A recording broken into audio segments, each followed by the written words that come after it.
minutes here, we will just calm ourselves down and think about the beautiful stars, the beautiful sky, the beautiful sun, and the magic of the universe, and how it creates itself, and how Earth is created, and how we live at this vortex of energy, which has made Mauna Loa and Mauna Kea, Hualalai, and all the islands of Hawaii, on which we all grow and the plants grow, and this beautiful magical place has been created in the middle of the Pacific Ocean by the exact fissure system and rift zone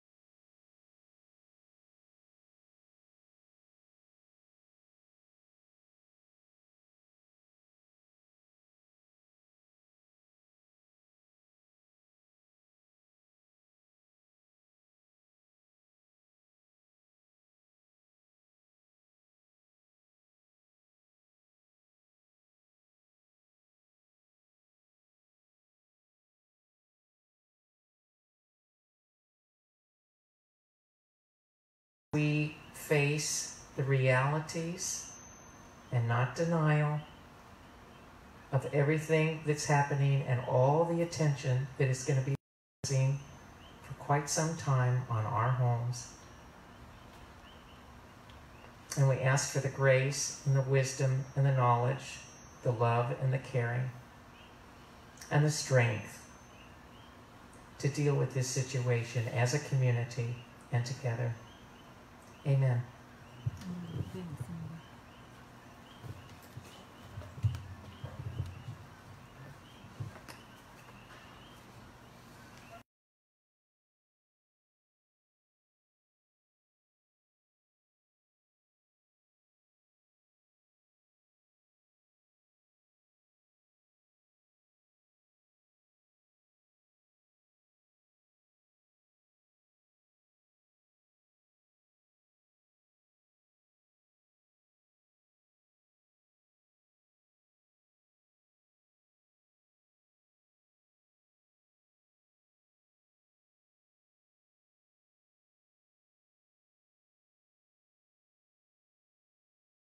Some people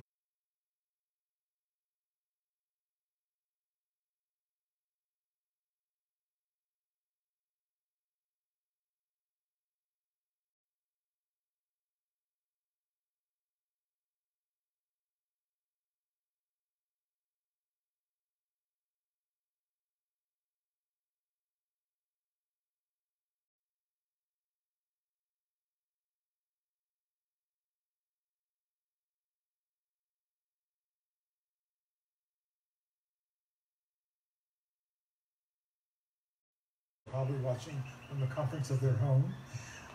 Jackie for taking notes, for the Lee for providing these excellent audio resources for us. People who came early just to put out the chairs. It all made this evening possible. And I'd also like to give a shout out to the planning committee that's been meeting the Sunday before this meeting.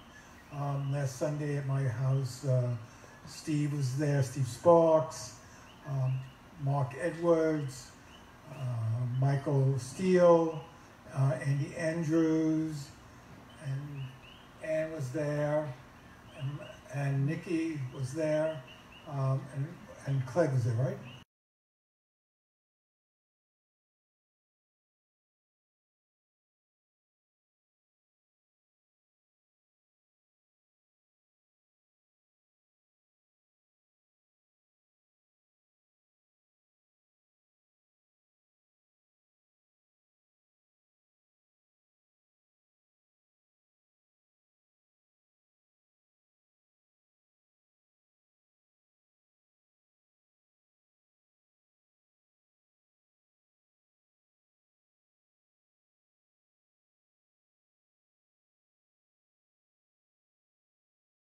understand guidelines. Listen to understand. Be respectful. Be concise. Avoid repetition. Agree to disagree. Challenge ideas, not people. That's a particularly powerful one. Challenge ideas, not people. And please put your phones on vibrate. And so that hopefully will be the guidelines for tonight's meeting also. I would just like to say a few introductory remarks before we start with our agenda.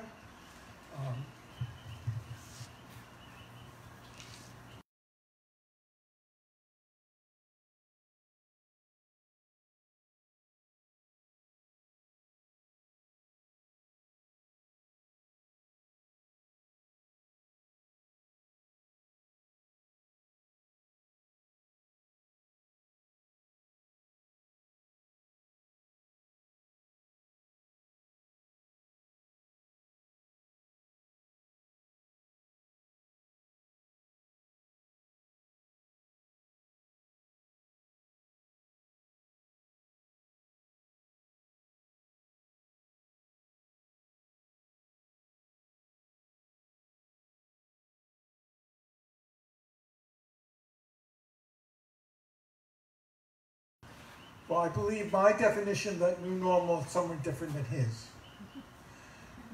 And I want us to work together. My want is for us to work together to create a new normal. That we're not going to, we physically cannot go back to the old Leilani. That doesn't exist anymore.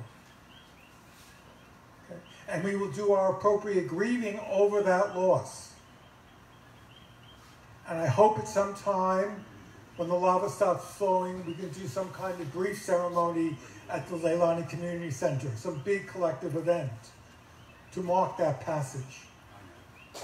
But I believe we're about creating new community.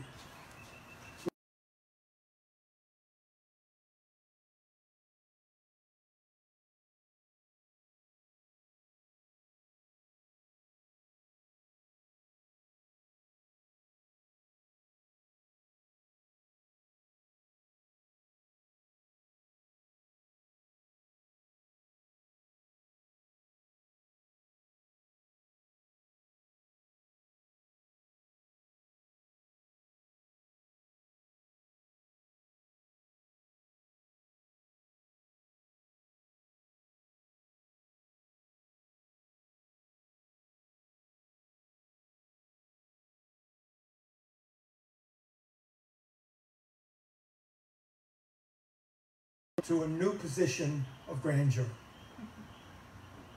so that we're proud. We have found the blessing in this lava flow from Pele, and so we will have tears. We will also have joy.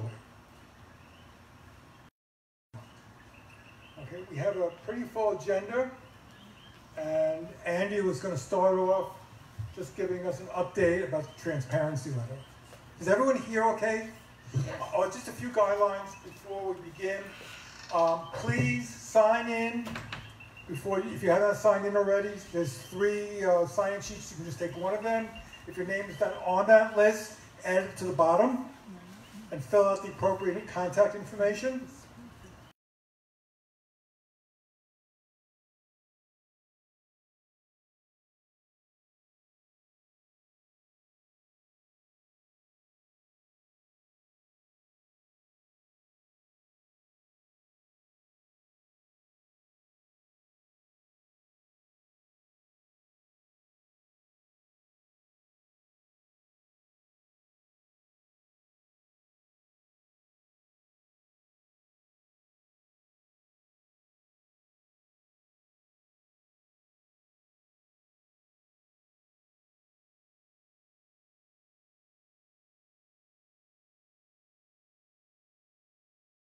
Great to have other people speak up because I cannot be there next Tuesday to have you go. Okay, thank you. Andy? Okay. Hi everybody, my name's Andy Andrews. Could somebody help me? I'll help you. when they get done, my name will still be Andy Andrews. So I want to move it like out farther so we don't get the feedback. Oh. Okay, so maybe. Hey, Robert, while you're doing that, did you want to mention now the council meeting? I was going to do that later. Okay, very good. Okay, so I'm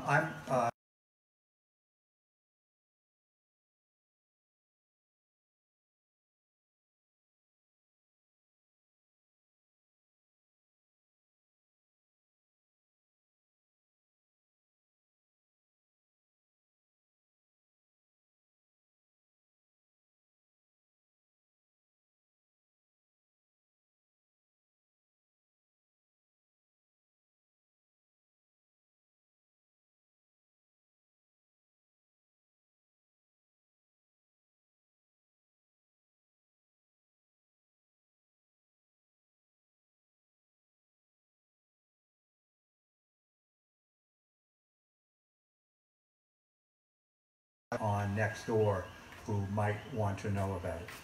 So if you'd like, if you're, that would be great. A few people have told me the tone of the letter was too strong. I don't completely disagree with that, but I tend to, in dealing with government, I don't feel like the government needs to be treated as a person. People, you have to be polite to people, but you don't need to be polite to your government as an entity, and especially in the case where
the reason I do that, and the reason I did it on the, a curfew letter, is because I'm a big fan of the throwing mud at the wall principle when it comes to government, that you never know who might begin to champion your cause.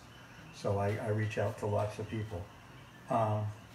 As I said last week, I really don't hold out much hope at all for this letter and the terms of this letter being accepted by either our county government or by our state government.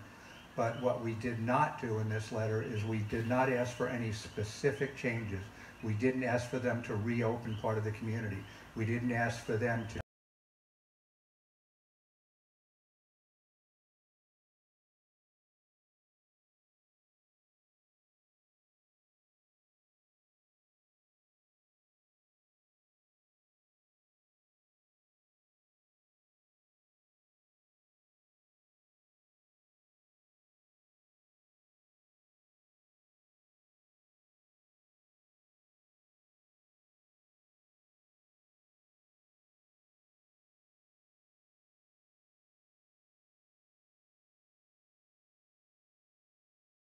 and again, mud at the wall, because you never know what media person might grab it and run with it. We'll probably offend a couple of people by saying this, but I'll even go to Fox.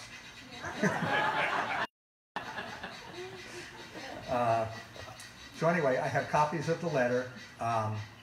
If you can get friends or neighbors or people who aren't, oh, I've had 14 sent to me from the mainland.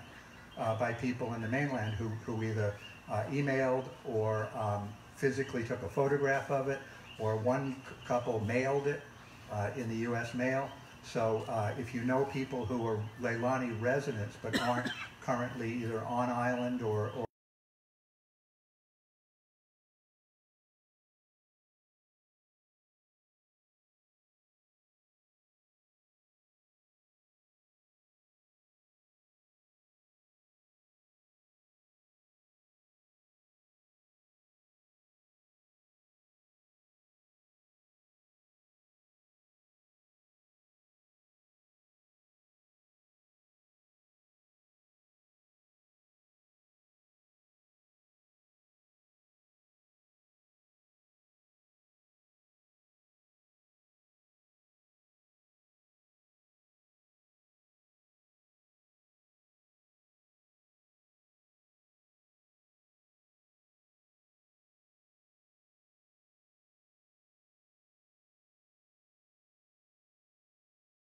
of getting this letter solicited in terms of Wall Streets of Leilani, or so please speak to Andy before you leave.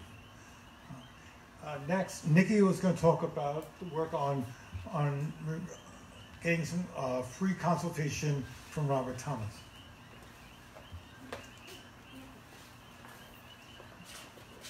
Hi everybody, can you hear me? Yes. Can you hear me now? Okay. Currently, Robert Thomas is still working on our project. He has used the words stand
associate of Diane Lay, Mayor Kim's office, came up and spoke about the fact that yes, they're going to do a lot of reviewing, and yes, they're going to be the ones spearheading the entire thing. Yeah, that's exactly the bottom line. That's what I got out of that. If anyone else had any other take on that or what they saw or heard, but definitely they are working on it, and they are working on it as a government agency.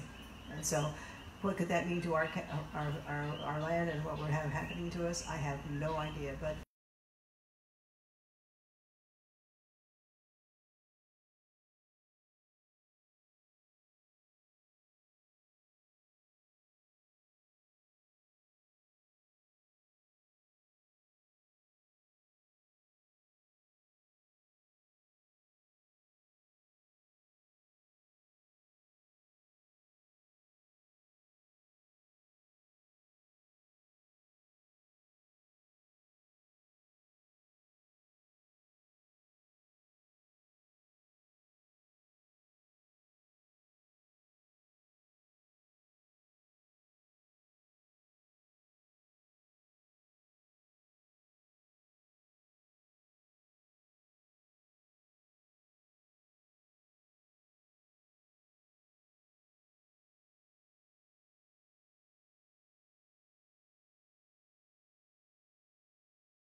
Have any questions?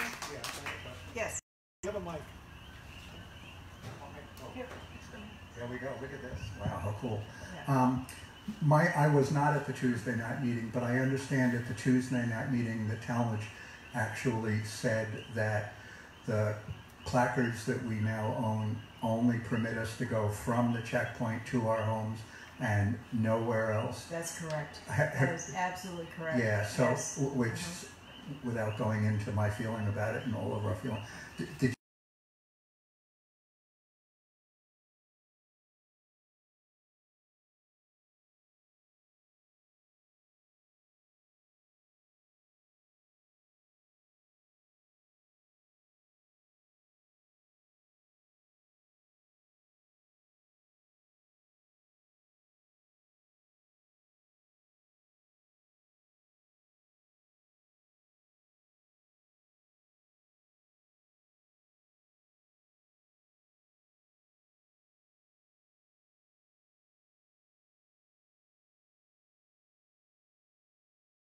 They're absolutely on their table, that we know that they believe that they are the decision makers in this? Do we know what they might or could be actually considering? Okay, Diane Lay is the I'm sorry, can you hear me now? Diane Lay is the R&D head of Mayor Kim's office. And 2 weeks ago, she discussed housing and restructuring of Puna, okay? And part of the tools, and I have the slides because my husband took pictures of the slides, part of the tools was condemnation and rezoning and decreasing the number of buildable lots in Puna. And also restructuring areas in the areas that they would consider to be, I guess you would call them more like townships or social areas, where you would have stores and this type of thing. So they are definitely going in that direction, and that was for Diane Lay. And I have the slides, and I'd be happy to put those on our website. I'm in the middle of moving. I'm trying to get everything done. Yes, ma'am. Go ahead. Follow up. Just do you think maybe on Tuesday? Do you think that it would be appropriate on Tuesday when some of us are going to speak with the council, that we would say we would love to have a presentation by Diane Lay of R&D to just bring us up to speed on some of the things they're considering and get our thoughts and ideas on it. Especially on housing, okay? And yeah, absolutely. Diane Lay is the one who is spearheading a great deal of this, absolutely. Then I think it's appropriate for us to meet with her and for her to get our input and for us to hear where she's at so that she has a better way of doing a good job. Well, she's a very elusive lady. Well, we can be elusive too, but we can also stand up and say it's... But yes, I think it would be an excellent What do you idea. mean she's an elusive lady? Well, she was supposedly had, with our young gentleman who was working on our tourism guide thing. Yes. She did a lava view after they had their meeting, and basically was extremely, how would I say the word?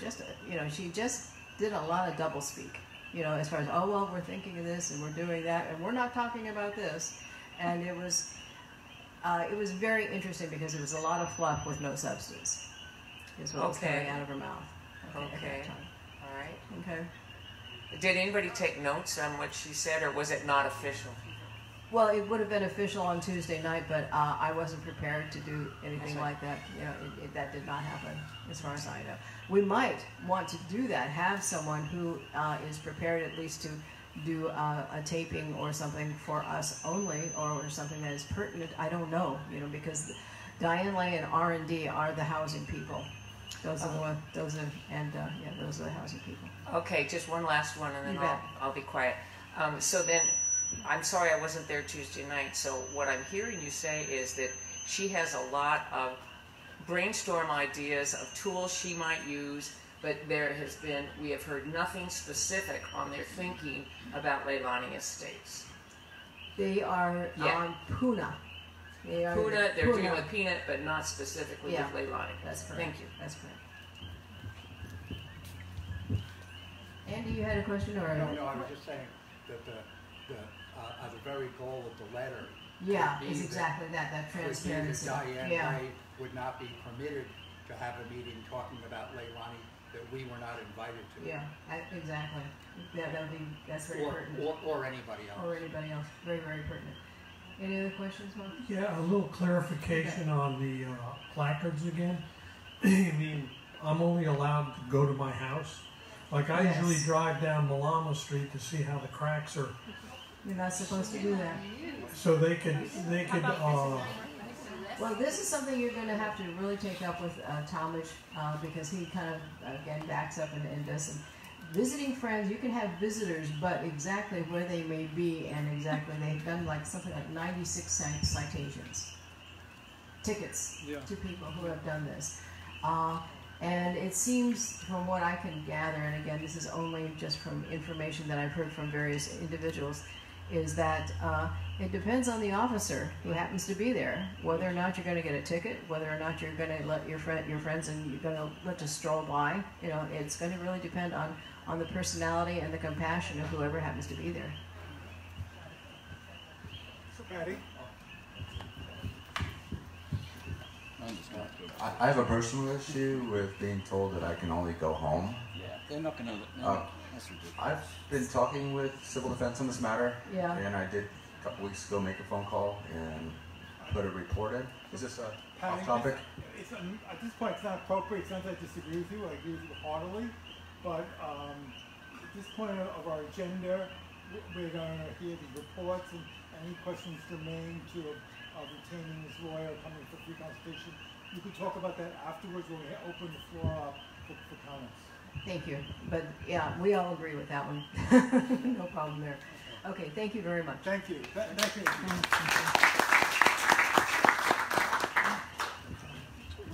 So I'm going to just briefly talk to you about our invitation. We've been invited by Alina Hauer to attend the Finance Committee meeting. It's at 9:15. You don't have to go. You don't have to go to Hilo. You simply can go to Eileen's Bahoa office, which I'm told is the old police station. If that means something to you, it doesn't mean anything to me. But it's anyone. Does anyone not know where the Eileen O'Hara's office is? Who needs to know? All right. So the meeting's at 9:15. It's this Tuesday. This Tuesday, August 7th at 9:15 a.m. You have 3 minutes. I want to give you some suggestions. What they want to hear is your personal experience. They want some feedback on how the county has been operating and how it has specifically impacted you. I strongly advise you not to get into emotions, but data. Be as concrete and specific as possible. Don't attack people's motives or make up what you think are their motives. Just say concretely how this has impacted you. And focus on that and develop that. And please don't repeat yourself. Just make the point, make it solidly. And that will be great feedback. All right, so some hands are raised. So, Jeff? Hey, Robert, did you say finance? Hold on, and Jeff. Did you say finance committee? Yeah, yes. Okay, so Yeah, I kind of got Eileen to do this. I'm not saying that to put a feather in my cap, but she wants, and we talked about it, she would like to put a face on this thing to the rest of the council. So going to her office is okay, but I've testified many times at county council, and the thing to do, she wanted to put it off until Kona, and I said no. We want the other members of the council who only see this in the newspapers and on TV, and that they're just like mainlanders. I mean, these people don't come out here. They don't know what's going on out here except for what they hear from the press. And so go in there, like Robert says, be gentle. These people, they don't know, but put a face on it. Go in there with your face and tell them what's going on. And it's communication 1012. So if you do go in and you sign up to want to give information, that's what you're commenting on, communication 1012.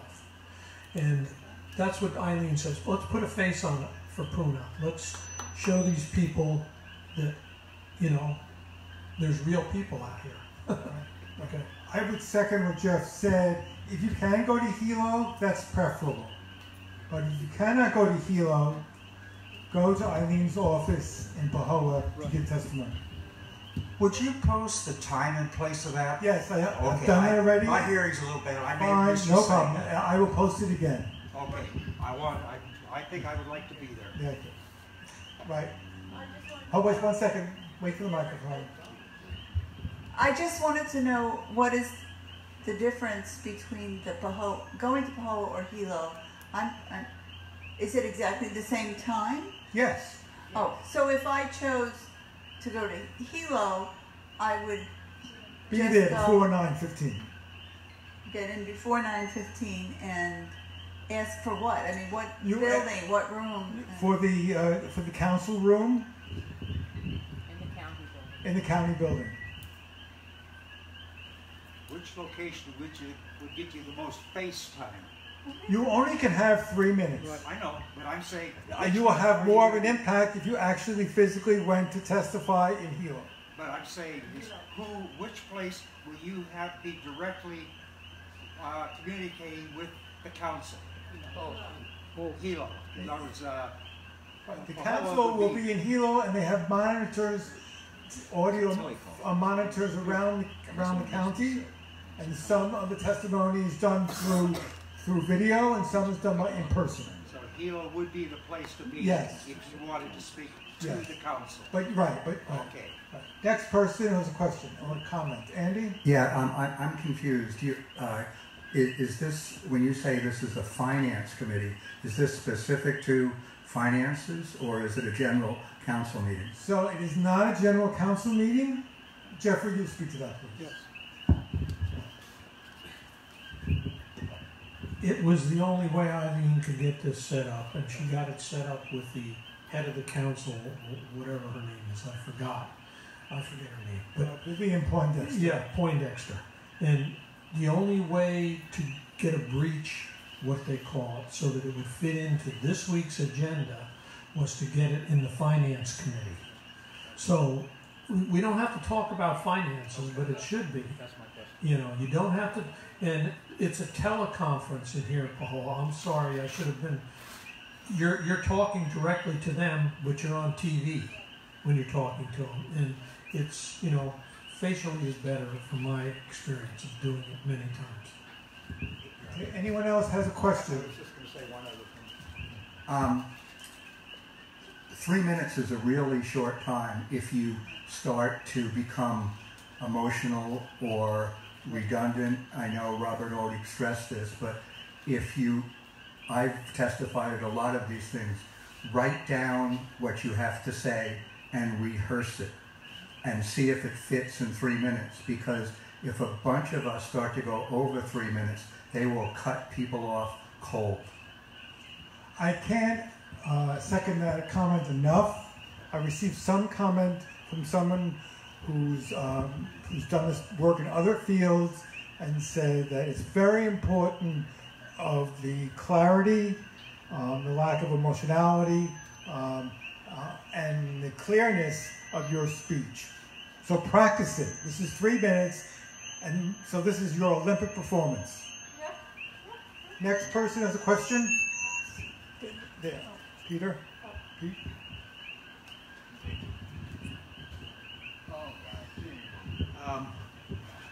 Given Put the mic to your mouth. given the situation, how long would this whole? I mean, say 40 people. How long do these finance meetings go? 12 o'clock? Well, let's get it. How many people in this room are going to give testimony? Could you raise your hands? So it's 1, 2, 3, 4, 5, 6, 7. You know, and maybe we have 7 outside, 14. So 3 times 14 is about be less than an hour. Okay, that would be great. Unfortunately, I cannot be there. I'm going to visit my children and grandchildren in Oakland, so you'll excuse me, but I cannot be there. Anyone else? But thank you. All right, now we're going to move on to the next topic, which is, let me make sure, hold on, let's get this right, is tourism. And we were going to have a discussion of tourism. And Mac, do you want to start, or do you want me to have Jay start? Who's Mac? Right here. Go ahead, you start. Jay? I'd like you to read, Jay, the email you sent me. I have a copy of it. You have time to bring it along. I have it. Well, okay, hold on a second. Because this, I think of any issue that's been divisive or has had a lot of different opinions on and has raised the temperature and we haven't had consensus on so far, is the issue of whether or not we should open Leilani to tourism. And there are strong arguments on both sides. And you know, my role here is to I strongly believe in facilitating.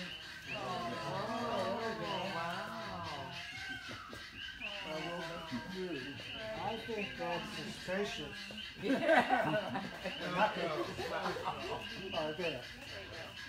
Thank you. So, my role here is to facilitate conversation, not to dampen conversation. So, Jay sent me last night a letter, and I said to him, well, I wish you would publish this letter, so now we can actually speak to it. Yeah, sorry about that.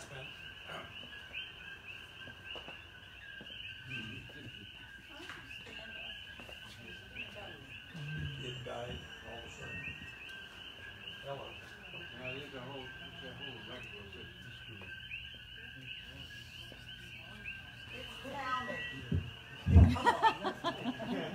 Turn off all those fancy lights and just leave the regular lights. They hired the Russian. That's why we all have generators, right? In Tokyo.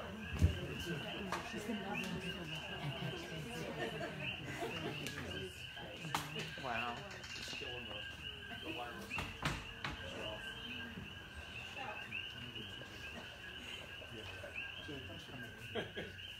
I'll just, yeah, I can get loud enough. What the heck? I wrote this to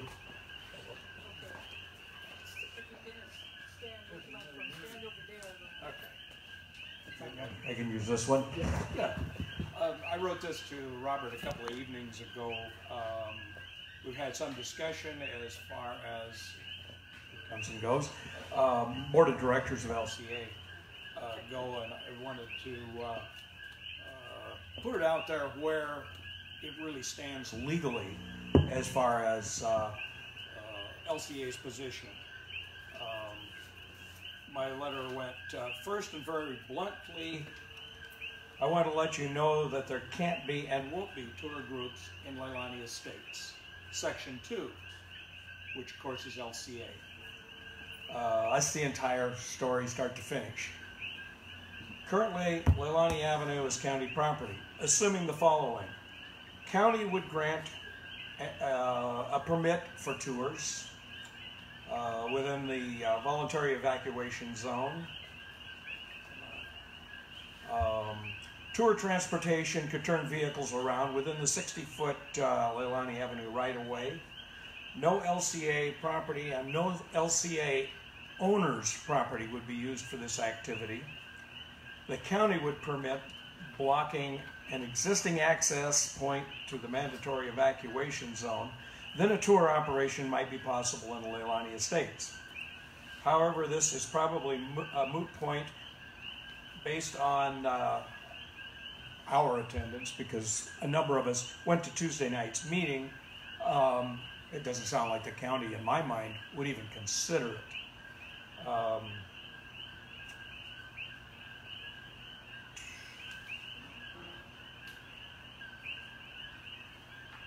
Okay, but expecting any sanction by LCA is also totally out of the question. It doesn't matter what people think about the current disaster situation. LCA has bylaws and a charter that mandate how the corporation must function. There is no workarounds. Should the board decide in favor of a tour activity that were to happen on LCA property, or the property of any owner, the board then could be sued by as few as one other owner, and basically force us board members into financial oblivion. That's just the way the law works with corporations. Of course, if that were to happen, the board would be provided attorneys, and of course we know who's going to pay for that, which is everybody here. So based on the facts, I should hope as a group we will begin to listen to legal reasoning.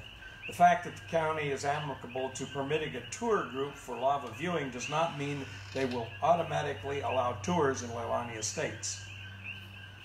That's just blind optimism. My suggestion would be to work the concept with the same players in a different location, such as, let's say, Highway 132. It just can't happen in Leilani Estates Section 2. The sooner the group comes to this realization, the sooner it can move into a workable solution. There are plenty of properties available in other areas in Lower Puna that could be used for lava viewing. Today, I had another idea while I was moving furniture from 1 or 2 bedrooms into a container. As long as the lava is flowing, we're thinking about, okay, we have this opportunity for a tour. What happens when the lava quits flowing? The attention's going to die, and it's going to die rather rapidly. Well, what might make that last a whole lot longer? We've got a lot of talent in the room. How about a few of you guys get together and write a movie about our experience?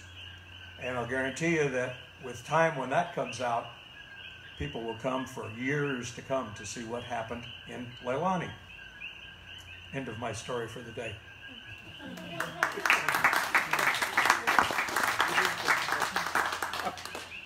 I'll take questions, yeah.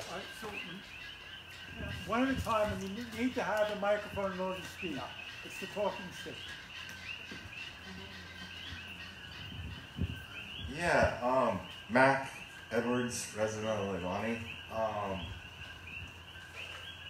Basically, I read that email and I had a little bit of a different take on it, based on the fact that 60-foot right-of-ways were cited and the legal liability of the actual board of Leilani. It made me think somebody talked to a lawyer. As far as the county has no interest in tourism in Leilani Estates, Eileen O'Hara on a Facebook Live mentioned Leilani Avenue and tour vans turning around. As you said, you're against it, and then you want to make a movie so people continue to come after it's over. So are you for or against tourism in Leilani on a personal level? On a personal level, I'm not going to take a position because I'm either way. From the position of president, I have to be, as I stated. Yes, it could happen if it can be done within the county right-of-way, which is 60 feet wide for Leilani Avenue. I know Eileen is in favor. However, there is quite a bit of space between Eileen and Talmadge and Harry. And we're talking many miles of deep ocean. Any more questions? Talking to the mic, please. Microphone. Hi, my name is Emily Rivera. I just got back on the island, so I'm trying to catch up on what's going on. I wanted to ask something. You know, Leilani Estates, everyone's been paying their dues. So what about the people that have lost their homes? Can't we help them, the ones that the lava took their homes, since they did pay into Leilani all these years? Is there anything as an association that we can do to help the people that lost their homes? That we're going to have to take up with our attorneys. I should pop this out, which I did last Saturday. Excuse me. Last Saturday we had a all-member special meeting down at the Catholic Church. We were looking at getting a new attorney back in March and April, and found a gentleman that we wanted to have come to one of our meetings, which was going to be in May. That meeting didn't happen. At Saturday's meeting last weekend, we got him to come and effectively do his interview before the entire attendance. He seems to be very good. We're going to have some additional talk with him as far as the board goes. for him to be our LCA attorney, there's a number of different angles and things we have to be sure that he's, up to speed enough on. So yes, we're not going very far without. We also get reminded quite often by our liability insurance agent about don't do this, don't do that. Found out a couple days ago that Sharon and Dennis that work the entry for the escorted area, being CERT volunteers, through their gracious hearts, I talked with Greg. I said, geez, Greg, why don't we do something nice for these people? I don't know. How about a weekend at Waikoloa or something? They're spending weeks and months doing this. He says, well, that's a great idea, but any gift they get has to go directly to the county. So, Greg gave an example that someone dropped off some chocolate chip cookies, I think it was, for them. And they could not accept them. So Greg says, well, give them to me. Greg Sharp. Then, as a fellow worker, he was able to share them with them. This is the kind of things that our county presents us with. So this is why also I'm thinking that a tour group probably will take until the lava quits running to get set up. I don't know. I don't have the details behind it. I would support anybody that wants to do it at this point anywhere but Leilani, because technically I can't support it there. So any other? Lee? Sorry. Need to practice your throw. Hi, I'm VJ Long, and I live on Oneloa, and I'm a voluntary resident, and I've been staying in my home this entire disaster period. And everything that happened via nature is something that my husband and I have been able to take into our stride. However, a thing that we're not being able to take into our stride very well is the incessant helicopter viewing, right hovering over our home so many hours of the day. And it does disturb the peace of people who are trying to find serenity where they are. And I'm wondering if, your review of making a tourism thing for the residents or for the board or whatever could incorporate at least some kind of compensation for what's happening over our heads. Would be totally outside of anything that the Leilani Community Association could be involved with in that aspect. To boil it down real simple is we are a nonprofit 501c4 specifically targeted at maintaining Leilani Community Association facilities, being the 25 miles of roads and our 10-acre facility. And that's effectively the limit to our ability to participate. We're also not able to become involved in political things. Then why are we talking about setting up a tourism? Wouldn't that be for profit at all? What would be the point of having a tourism? Oops. Any tourism that would be set up would not involve Leilani Community Association. I'd just like to interject a moment here. So Jay and I have a philosophical difference. And that philosophical difference is he has, I guess you could call historically, a narrow view of our bylaws, and I have a more broader view of the bylaws. And it's a question of interpretation And so we do have this lawyer that's being engaged, and I understand the board does not want to act illegally, and I support that. At the same time, I believe it's our role here in terms of Leilani Residents to state clearly what our wants are and our suggestions. So the issue of the helicopters, I would like to take up at the end of the meeting when we're talking on raising issues from the floor. I'm sure there are other people who want to talk about that. I just really want to say narrowly on tourism and Jay's comments about that. Thank you, Robert.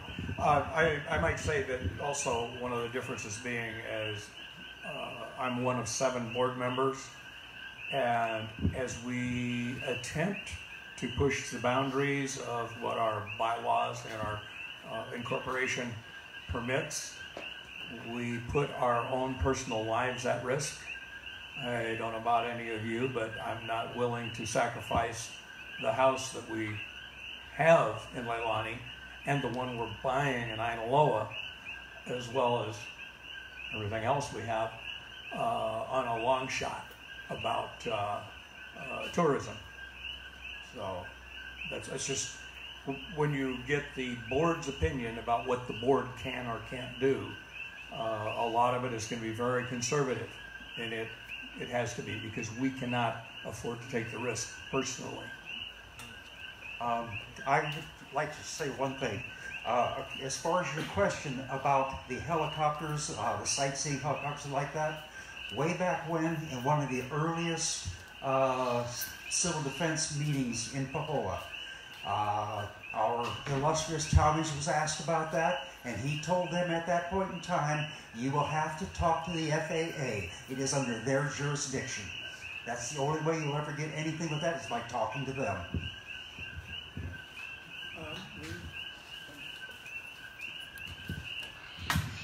This is, I think, just a summarizing concept for what I've heard. It seems to me that if the residents and owners of Leilani want to go ahead and do some kind of park tourism, something like that, and open up Leilani in whatever form to the public in some controlled way as owners of Leilani, that doing it with LCA is not the appropriate venue at all. That what you have, your mission, and it's set, and it does not include such an activity. But the residents of Leilani are free, of course, to form a different organization if they so choose, as long as in it you guys are not liable. Is that correct? I think you're about as close to exact as you can get. Yes. Excuse me? I should mention, let me toss this out about helicopters. I'm starting to hear a significant difference in the last few days or a week, where helicopters are coming over in groups and then they're gone. And they basically run hourly. We took the tour back in, I can't remember, May or June, that was offered for free. They leave Hilo 1/2 the hour, and it appears that both tour companies are launching 2 to 3 choppers each, and they come out as groups, so you'll hear them and you hear a lot of noise for a while, and then it gets quiet for 30, 40 minutes. So, you know. Hello. Oops. Holy Christ. I was just actually on my way out when I heard what you were saying about Talmadge, how he said that you have to speak to the FAA. That's completely incorrect. They have instituted a TFR over this entire area, 5 miles either direction of Fissure 8. It's a massive area. My business has been impacted tremendously by this. They're the ones who are requesting the TFR, and they are allowing commercial helicopters from Paradise Helicopter, etc., to come over us at 1,600 feet. No, 3,000. They're flying right now at about 1,600 in the TFR. From ground to 1,600 is no-go. What is a TFR for the uninitiated? A temporary flight restriction. So you have to speak to the fire chief and get his permission to fly in any sort of airspace around here. Talmadge has nothing to do with it. I mean, the FAA. I'd just like to second the thing about LCA not doing it, because those of us who are in Section 1 were not in the LCA, so it doesn't, every time they talk about LCA doing this or that, I'm thinking, okay, well, what about all those people in their houses out there who aren't being included in that? And then the other thing is, when people say, well, let's, after it stops, maybe this, that, and the other, the volcanologists have even said, I mean, like, oh, it's like been 30 years. So I wouldn't expect that we could be thinking even 6 months, a year. We don't know. They don't know. And it's a lot more magma than the other ones were. Next person, or is that it? Anyone else have questions for Jay? Jay, thank you very much. Thank you, Jay.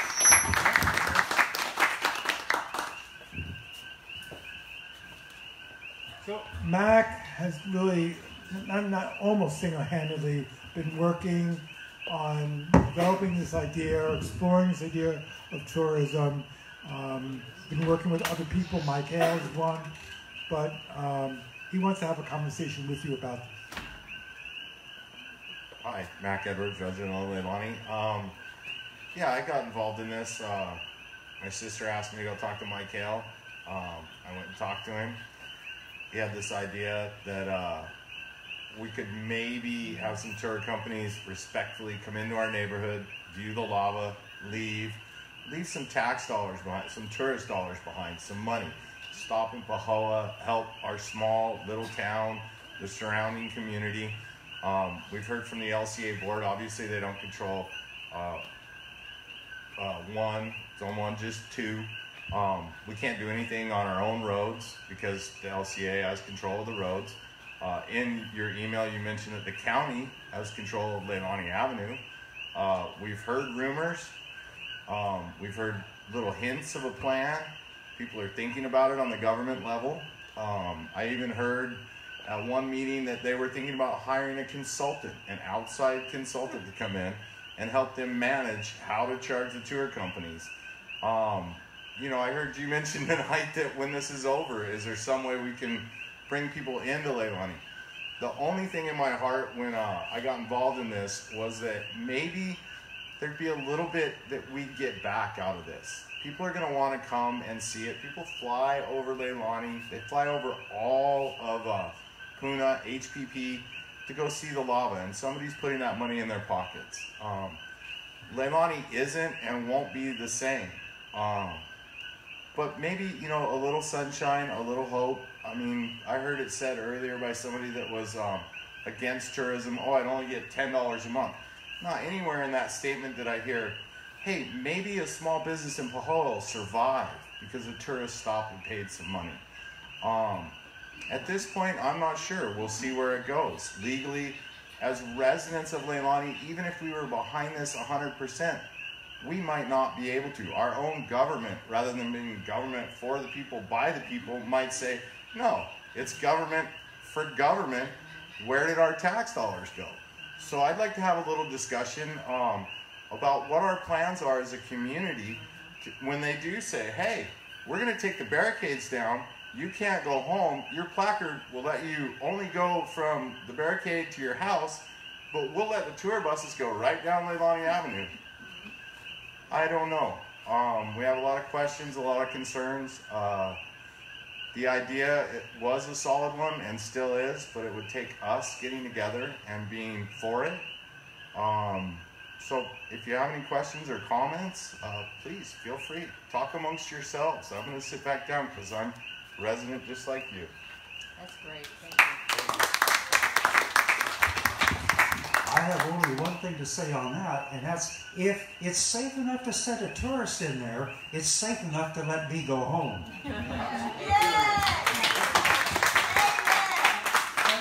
If you want to speak, simply raise your hand and Lee will give you a microphone. We're talking on the issue of tourism, questions or comments. Hey Matt, thanks for that. The one thing I would ask is if you're going to say, I heard, give it an acknowledgement. I mean, for example, a government person saying the words we intended, or we maybe will hire a consultant. It would matter a lot who, what person said that. So it was, you can actually look in the record, that was at one of those lava meetings in the gym. The R&D lady, I forget her name. Okay. Yeah, she had said, yeah, right there, she just snuck it in past everybody. I thought everybody was gonna, so.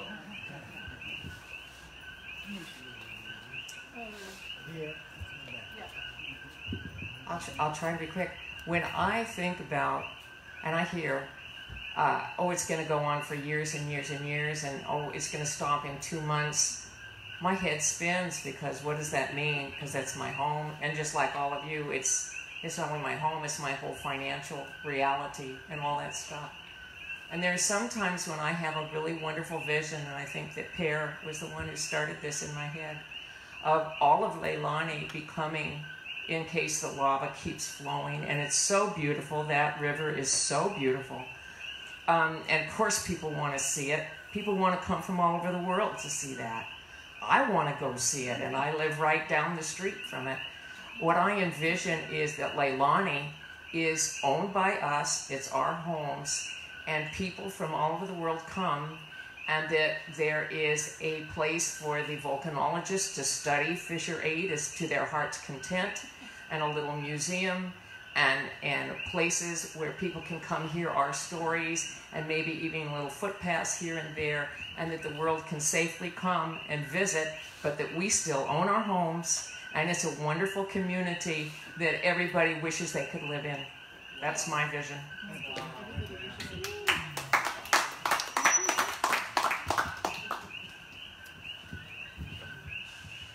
Has everybody taken the survey online and voiced their opinions? What survey? There's a. You guys haven't even seen the survey? There's a survey. There's a survey on the Facebook. So some people. It's on Leilani Estates Community Facebook group. Not everybody. And it's also on Nextdoor. I haven't. Okay, so nobody in this room has. I've done it. How many people have done the survey? Yeah. Okay, so we got a handful. Okay. Well, if there's a way you can pass it on to neighbors. All right. So, Chris, I will send out. I have a complete email list. Okay. I will send out that link on an email list. Okay. Thank you. Great. Also, what's quieter, helicopters or vans? I mean, really. You're not going to get rid of the helicopters. They're going to be there. They're making their money. They're making their money on us. You're going to get left out if you don't get on board, pretty much. I'm just letting you know, because it's I'm hearing a lot of chatter, and there's a lot of things. You know, they're looking to address 20,000 people a day, not just for Leilani, but for Puna wide. I mean, this is what the potential is.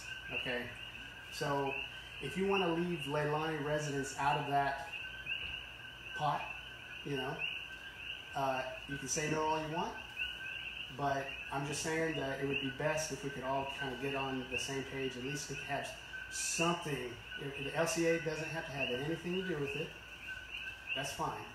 But we got to, if we don't put our foot in the door and say, hey, look, we want a part of this, or we're going to get screwed. So, I mean, wouldn't you rather get something out of it? Thank you, Chris. All right. All right. Well, over here, Patty wants to speak.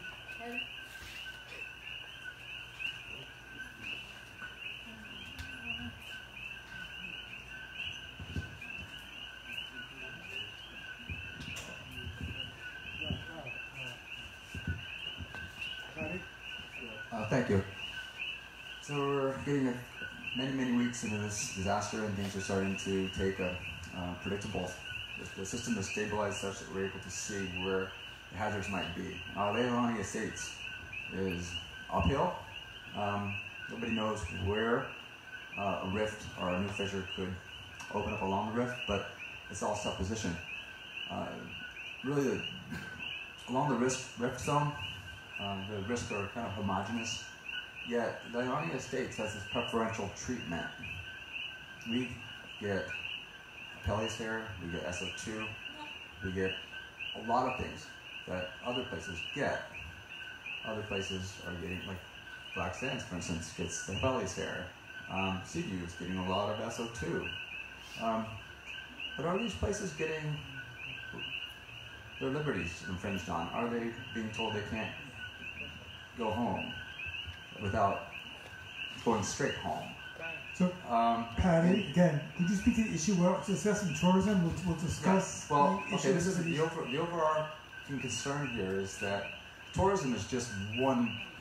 It's one thing that we could be doing ourselves right now, but we can't. Just like we can't go walk to Fisher 8 or to the barricade ourselves without getting harassed.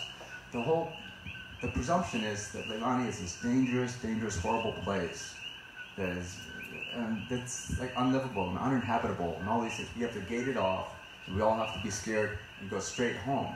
Well, sure, there may be dangers, but are those dangers, one, substantiated? Is there any academic evidence to say that this Pelly's hair is it like asbestos? What do we know? How about the SO2?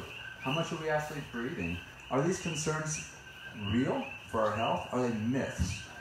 And why is Leilani Estates, of all the other areas that have identical conditions, why are we being targeted? Well, it's because of that lava. Well, that's cool. It's nice that the gate is there. It's helping to keep it a quieter place. I don't mind it. But to make the people within the gate more confined and more restricted and more terrorized than they need to be in their liberties, and I'm not talking about just being able to go to walk down to Fisher 8 to observe it, but to bring people in to do our own tour guide. I think you made your point, and I appreciate it. Thank you. You're right. Anyone else who has questions or comments about tourism? Thank you. I took that survey and I was not sure which plan, as far as the tourist or the visitors and the buses coming in. I'm sorry that Chris left.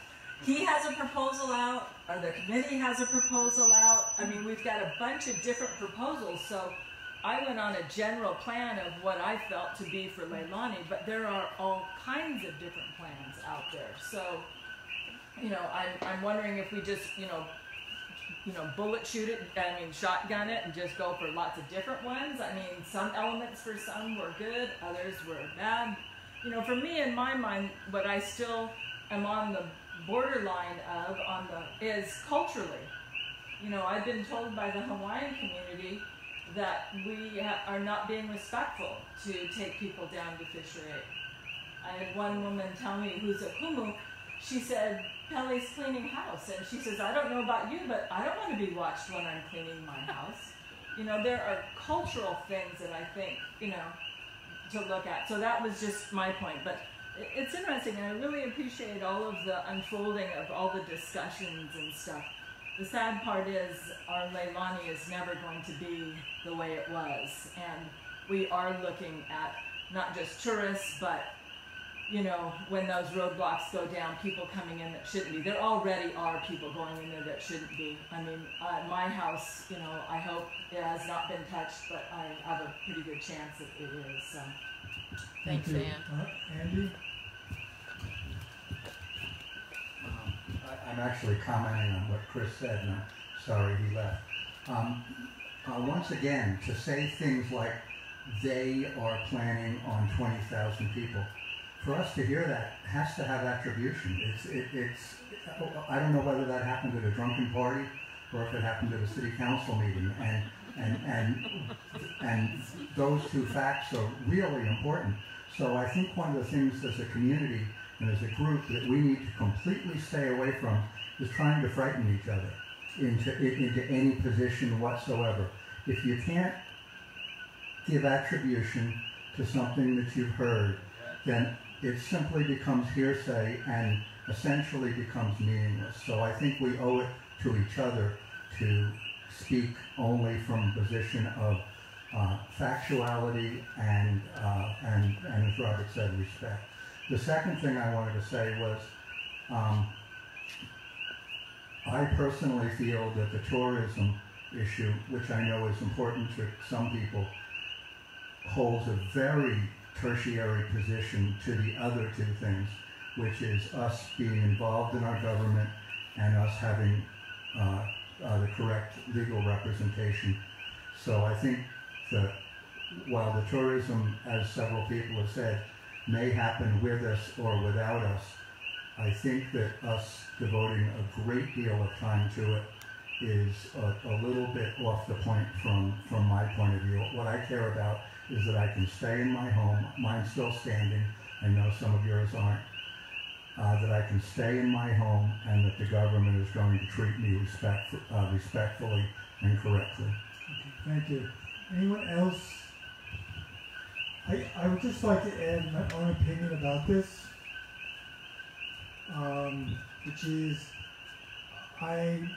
if we do have tourism, and currently we're having tourism right now via the helicopters, I believe that Leilani deserves some share of those profits. That we're sitting here in Leilani, we own property in Leilani, and we're not receiving any, financial recognition for our losses. So for me, that's a key issue here. That some, owning up, that this happened on our home turf, and to acknowledge that through some kind of, financial payment. So that's my own particular point. Yes. I'm Patty. I live on Alapai. My house is still there, and we're still in it. Did I hear right with you, Jay, saying that in Leilani we cannot, that the board prohibits any lava viewing on our property? The board has nothing to do with the board doesn't have anything to do with what you do on your property. Okay, I thought you said... The board only controls or maintains the streets and the rule about not doing any lava viewing on that property. Okay, I heard it wrong then. Not at all. I did want to say something about the tourism thing. I know that there's people bringing vans in of people now that we've seen, and probably collecting money for it. And I don't know. I at first when I heard about the whole van thing, I thought it sounded horrible. But then when I think of the thousands of cars that would be going down Leilani once they remove that block up there, maybe it makes sense. I don't know. I still want to just stay in my home and have it go back to the way it was, and I guess that's not happening. But anyway, thanks. Okay. Jay? I just want to toss one thing out. We are all getting some benefit out of the tourism. Sales tax on a $324 flight. Do the math, it's well over $12. What do you mean? Could you elaborate on that? Well, the sales tax is going... the sales tax goes to the county. Yes. Right, but I'm saying... Well, but we get the benefits of that. Okay. It's not going straight into your pocket, no. Right. I'd like to move on.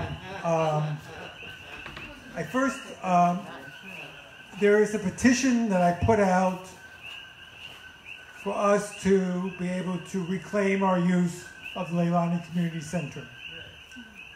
And it's going to need a couple of hundred signatures, I believe, I'm making up, to have some impact on the board and the county. So I strongly urge everybody here to sign it. I don't see any downside in signing it. And I really, if anyone has a downside, I'd like to sort of know about it. Patty? I don't have a downside about it, but if the placards only allow us to go home, how can we get... Well, okay, so you... Well, obviously that would have to be changed. And I strongly urge you to go to next Tuesday night's meeting at the high school and ask that question to Talmadge. Ask that question to Talmadge. So the downside for me is that I live in increment 1, and it says Right. too. Right. So this is. So I would be happy. I would love for everybody, and I don't know how the board feels about this, but I thought that the Leilani Community Building was a wonderful resource, and because I was able to go to activities there that were organized by people who were in Increment 2, and and I would love to see the power back on and people back on Moku Street. I really, really strongly. So I would love to sign it, but it said Increment 2, so I didn't sign it. Well, because it was a petition to the board, and that's why I just included section 2 on that. Nothing prevents you, Lee, from actually addressing and writing a letter to the board and saying that. Okay. All right, so let's move on now to open. Andy? Yeah, two things. First of all, the board didn't shut down the community center.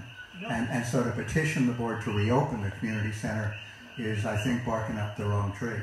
And then the second thing is, does the petition specify the expectation that the electricity will also be turned back on? No, that's not in the petition, but the petition reads that the board should address civil defense. That's what the petition says. Okay. Let me toss this out.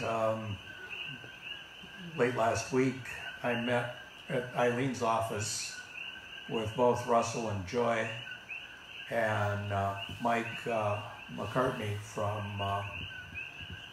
Governor Ige's office. And that was one of the top items on my list to them, was that we do get back. And the board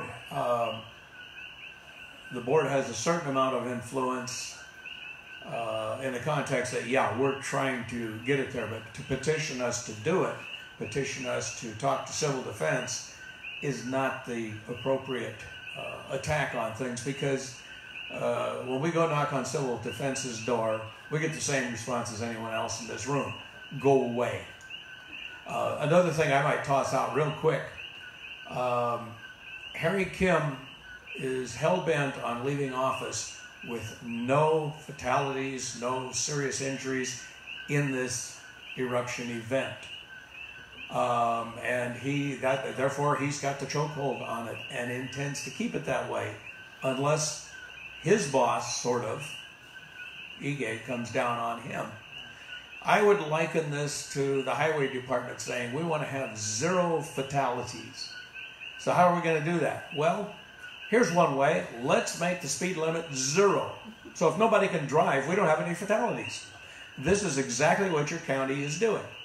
So I think you need to really focus on that's where your efforts go. Because LCA is on your side as far as, yes, we want to get that center open as well. We don't have a place to meet. Our files, a lot of them are still in that building. We have all the same issues that anyone else with a house in that district has. So, yeah, we're fighting right along with you. Our voice just isn't any louder with the county. Thank you. All right, so let's open this up now for comments from the floor. Please keep them concise. And I read the rules of the lower etiquette. And if you would introduce yourself, that would be helpful.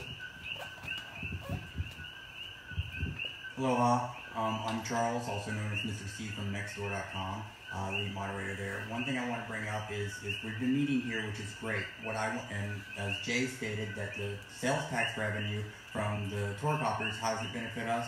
I want to know, why aren't we meeting up at the Hora High School, where they hold the town hall every Tuesday? Why can't we access that facility as well? Because that's a good question. I don't have an answer to that. And I thought I read someplace that the excise tax, in fact, that the helicopters don't in fact collect that. No, they do. They do? Of course they do. Well, someone said in fact that, well, I didn't have it. We should investigate that. Blue Hawaii has a corporate outside of Hawaii, so they pay no sales tax in here. So there's no, say it again? Blue Hawaii is a corporation outside of Hawaii, and they pay for outside. Their money goes through there. It's like Walmart. Walmart's money doesn't stay here a lot of times. They have a corporate office that goes to. If I could throw out one more thing too, I'm Ann Kalber. My husband Mick Kalber flies over every morning. Now it's down to 4 mornings a week with Paradise helicopters.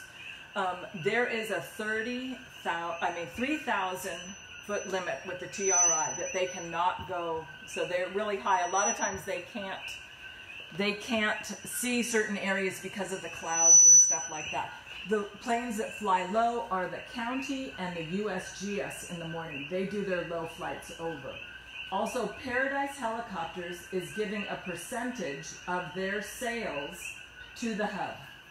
I don't know what the total amount is, but I know they have gone down there. The owner of it gave them a TV, gave them a bunch of stuff when they first opened. But they are, and I only know of Paradise, but I know that Paradise also gives free flights to anybody who's in the area to take a look. So, you know, we work with them, you know, I support their efforts, but I also see the sides of dealing with helicopters. And there is a website and an organization on the Big Island. It's Hawaii Top, HI Top.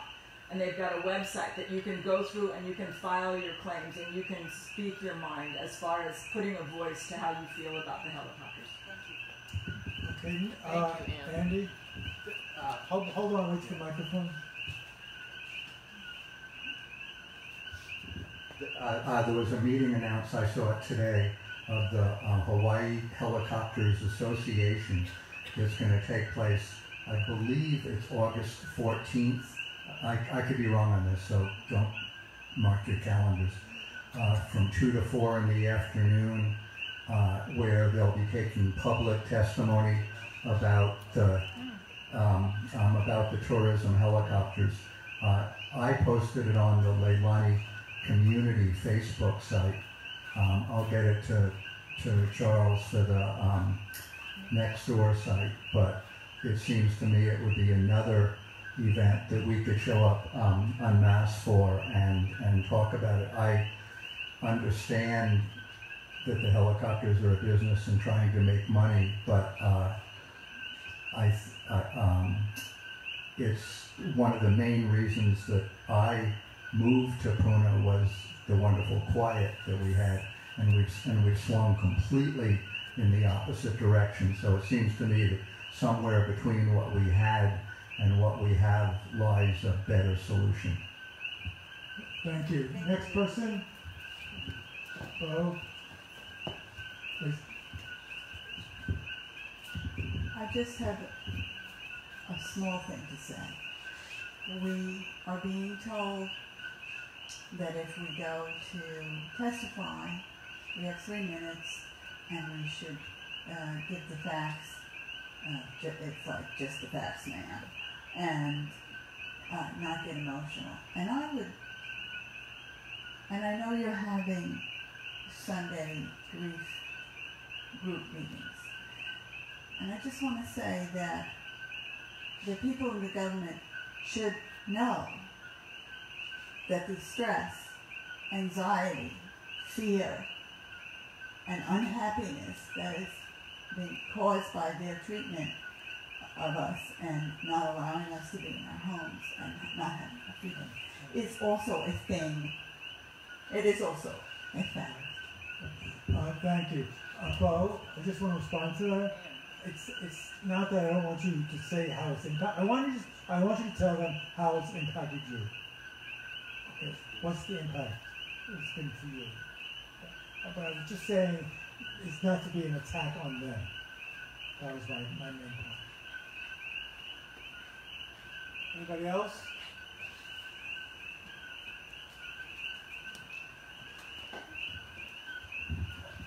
Last week I called Civil Defense because I wanted to find out what the sites were to find out about the SO2 levels, because I guess they update them like every hour of the different ones that they're measuring. And the woman at the Civil Defense, whose name I cannot give you, but it was a Civil Defense employee, as she was looking into where these were, she said she thought no, she didn't thought. She said that they were planning to put one in Leilani, one of the sensors, so that when we talk about what about data, how's that going to affect our, going back to our Leilani place, if we do start to get one in Leilani, then we will have data, because that's one of the reasons they can't open it up, because if there's SO2 danger, So that's a problem. there is one currently in Leilani. If you go to purpleair.com, you'll actually see the spot where the sensor is at. So go to purpleair.com and put in 96778, and you'll actually see it. So I have an air quality monitor that measures pollutants. It's the particulate matter, the aerosols that form after the SO2 goes up the plume and mixes with the clouds. It doesn't measure SO2. Purple Air is also an air quality monitor. And I'm not saying that there's anything wrong with that. And I've been talking to a very nice man at Department of Health, and he says we are going to have monitors in Leilani. I mean, it's inconceivable to me that, as far as I can tell from the information that's available publicly, and I'm willing to be corrected on this, that the closest actual SO2 monitor that tells us in parts per million is in Kalapana. That's the closest I can find. It looks like Charles wants to disagree with me. So anyway, I'm hoping to give you a report fairly soon about the timeline for when the MIT project will be set up with SO2 monitors around Leilani, and when either Department of Health or, well, probably Department of Health will also have theirs. Thank you. Yeah, I just want to speak on the sensors. Actually, the EPA already has a website set up with a sensor grid across the whole island, which includes the sensor in Leilani. Yes, it does. I monitor it every day. There's a sensor in Nana Valley. There's two sensors, one in Pahoa High School, one at Pahoa Community Center. There's also the Seaview and Kalapana. I will put the link to that website on nextdoor.com. I'll also pass it to whoever else wants to put it on the Facebook page. But these sensors are updated about every 10 minutes, including the date, the time, includes the parts per million for SO2 and the parts per million for hydrogen sulfide, H2S. So there are EPA sensors. The one they have one in Leilani, and I didn't mention it because the amount it's measuring is 0.000000, and I said, that kind of sounds like it's not working to me. No, it is actually working. I've seen the reading at 1.2, 2.0. All right, next. There's a web page. You're going to tell us what I can identify exactly where the sensor is. 3 weeks ago, I think it is now, I was contacted by EPA because they needed to find a better site, and they didn't want to go back inside the cell tower enclosure because they had their equipment stolen. So that site now is on the south side, Malama side of, on Alapai, about 5-6 houses down. And it's tucked away in the backyard on the Fisher side, so it can't be seen. I don't want to get into too much detail because we don't want to get stolen again, but it is functional. Right. And I just like to vouch for that because I believe it was some night this week, I think it might have been Sunday night, that I went down to the barricade. It's one night we had the earthquake at 10 o'clock. I went down to the barricade, and the police wouldn't basically not allow me out of the car because they said the whole area was gassed out. And it was down by the barricade. It was really gassed out. I went home, I looked at Purple Air, and sure enough, you know, the Leilani reading was 146. So I know it's working. Okay. I wanted to say that I talked to some of the gals from USGS, I guess, or maybe it was EPA, I don't know, one of those people that's out there, and they collect the water, and she told me that they've lost 7 of their 9 containers that they were collecting rainwater in. So maybe if we can keep our eyes out for these things, I guess they happen at night, but keep your eyes out for people that are taking this equipment that could be helping us. I just wanted to say one more thing. I was talking to Andy about this, and he said that I should point out to the Department of Health guy, and I did in my last email to him, that there are nice, safe backyards all over Leilani, and where we would say, oh, please come and put a monitor, and we will make sure that it's taken good care of. So hopefully all those agencies know that.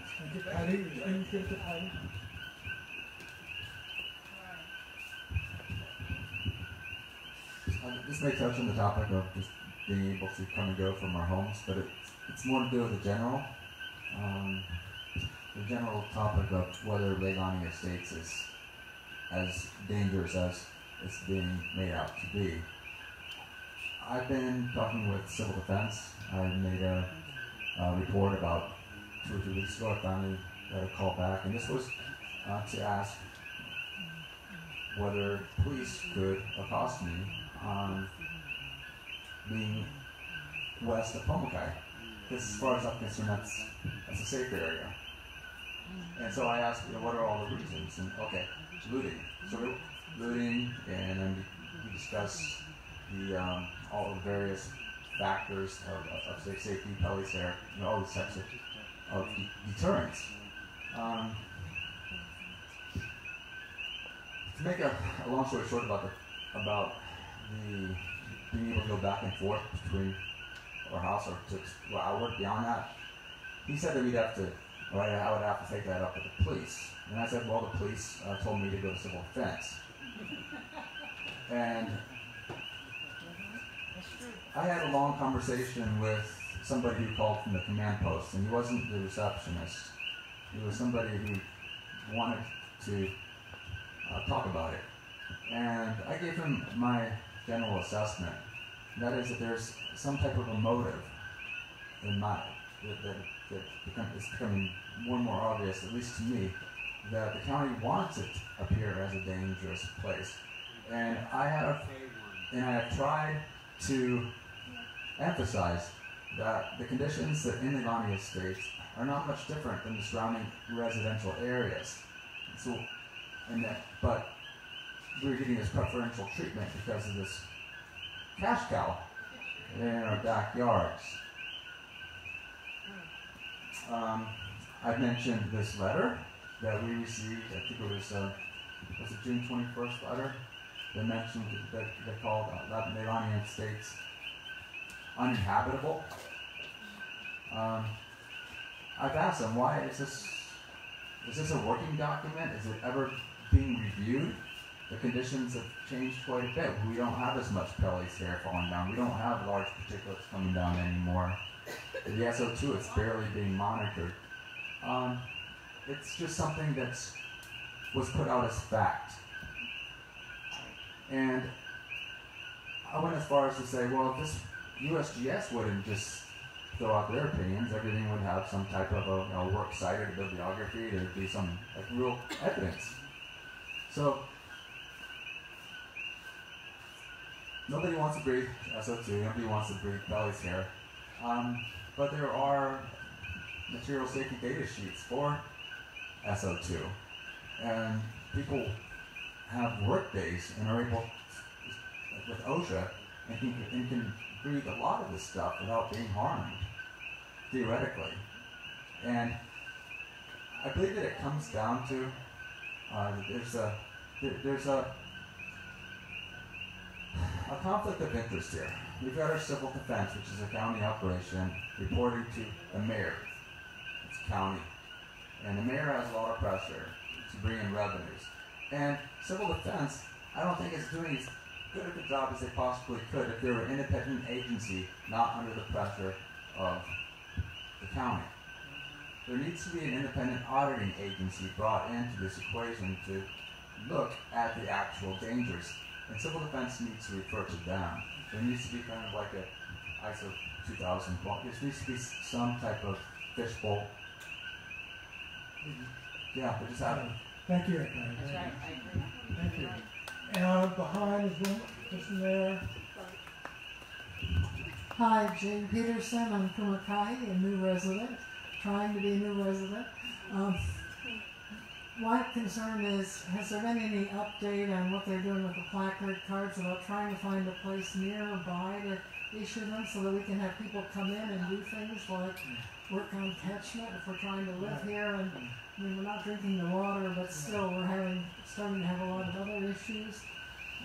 So there was a talk at one of the meetings about asking that they institute again a nearer place to get placards. So again, my suggestion is to go to Tuesday night's meeting, bring that point up. It was brought up at Tuesday night's meeting. The more pressure we put on civil defense, the better chance we have of getting this policy modified.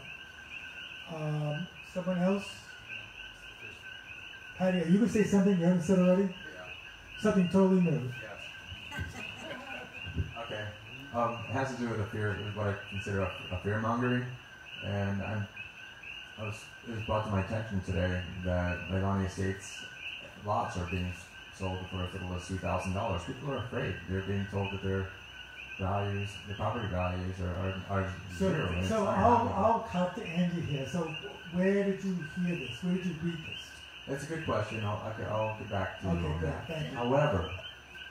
However, I do believe that there's some type of this is politics. We're all going to have our theories, but where there's smoke, there's fire. Sometimes. But I'd like us to stay more there. Thank you.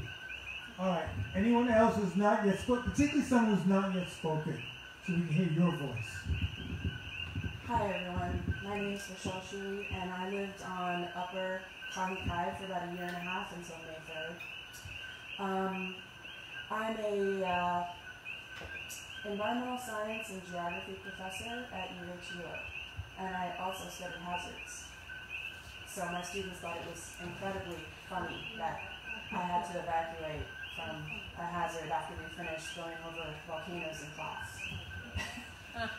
I have a lot to talk about this semester.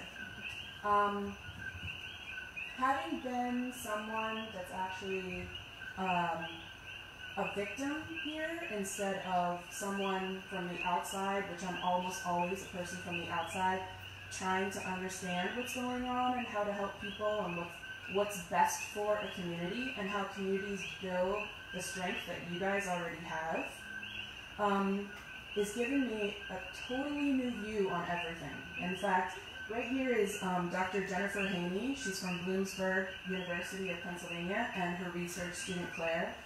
So the three of us have been talking about how this new view of everything changes the way we see disasters in communities. So Jennifer and Claire, sorry, I almost poked Claire in the face, are here tonight to witness what you guys have developed. And also they have some questions they wouldn't mind asking if people were interested. They really want to hear your stories.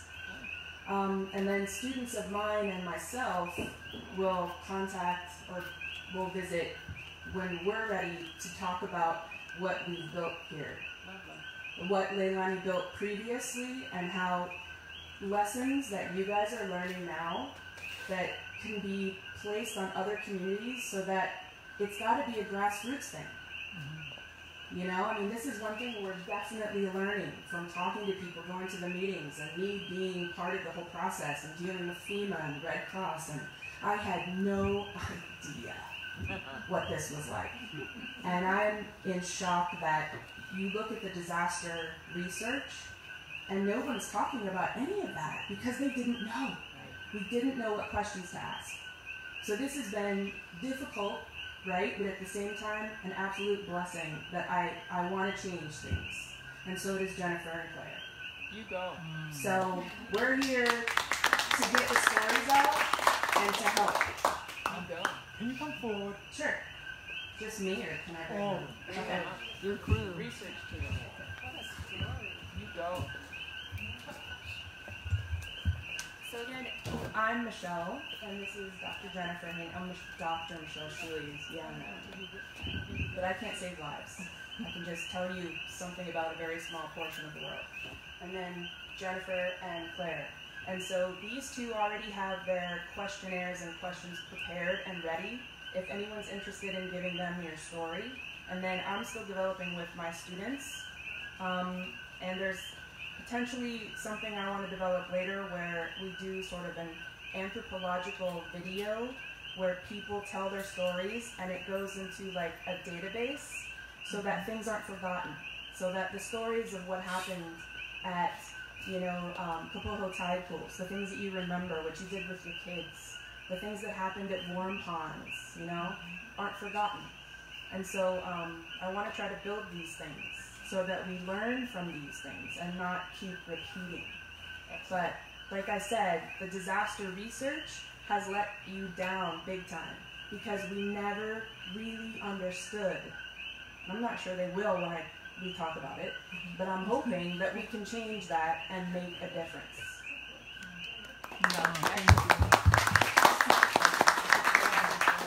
Thanks, Michelle. I just want to say it's been, Claire and I got here late on Monday evening and we've kind of hit the ground running, and it's amazing to witness everything that we have and how receptive everyone has been thus far in talking to us and sharing your stories. And just, it's one thing to read about issues related to community resilience and disasters, but it's another thing entirely to see it and see it as well played as it has been here, and how you guys have just taken it upon yourselves to really organize and empower and help each other and support and tell your stories. And that's, like Michelle said, that's what we want to do. We want to give voice to the issues, whether it deals particularly with the response, with how you guys have basically organized and been able to start getting things, tasks divvied out and responsibilities, all of that.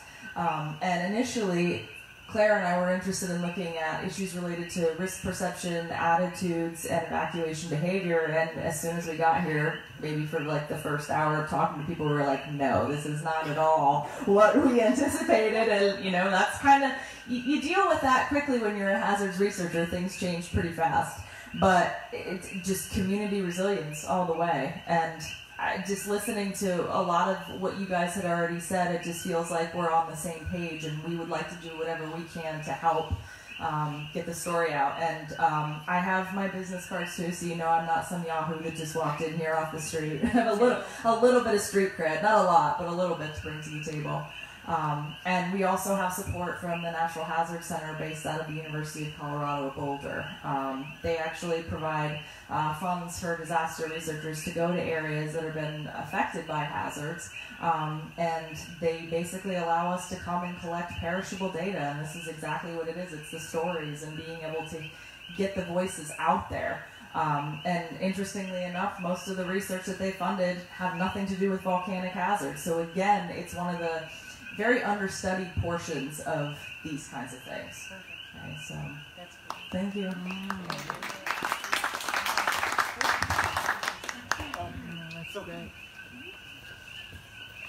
So what action steps do you want?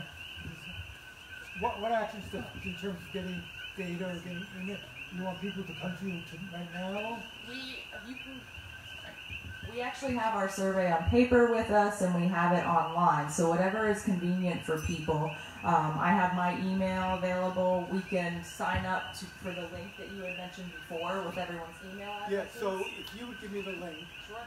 I have a database of over almost 200 people. Mm-hmm. We could send that to them. That would be fantastic. Okay. And when we're ready for our stuff, we'll be here when talking to people. I plan on being here more often anyway. Right. So I just want to share with you something personal. I just felt heard by them. Mm-hmm. And I imagine that how many of us felt here that we're being recognized and heard And that's, I think, what we're just asking for. We want to be heard.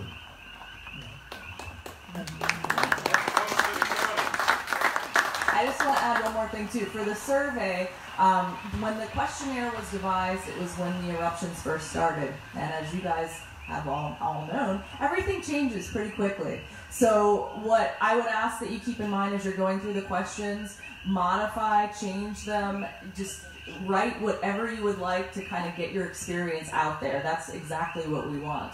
And we'll be in town until Sunday morning, and our schedule's pretty flexible, so we'd be happy to meet with people and talk and whatever you guys want to do. So we really appreciate you letting us be here and be part of this. Thank you. Thank you. I'm also on Nextdoor if anyone needs to contact me through there, but I also have some cards. And then if you have questions or things to talk about before our survey and stuff is ready, so my students that are actually from this area are the ones working on it, because I thought that would be the best way for them to deal with what their stresses and getting things out, right? And they'll also know what questions to ask too. So when they're prepared, I'll bring that stuff here also. But if you have any questions for me before that, I'm on Nextdoor. I can give you a card. What's your name again? Michelle Shuey. How's that spelled? Shoes with a Y. S-H-U-E-Y. And you can look me up on UH-ELO in Environmental Science and Geography Department.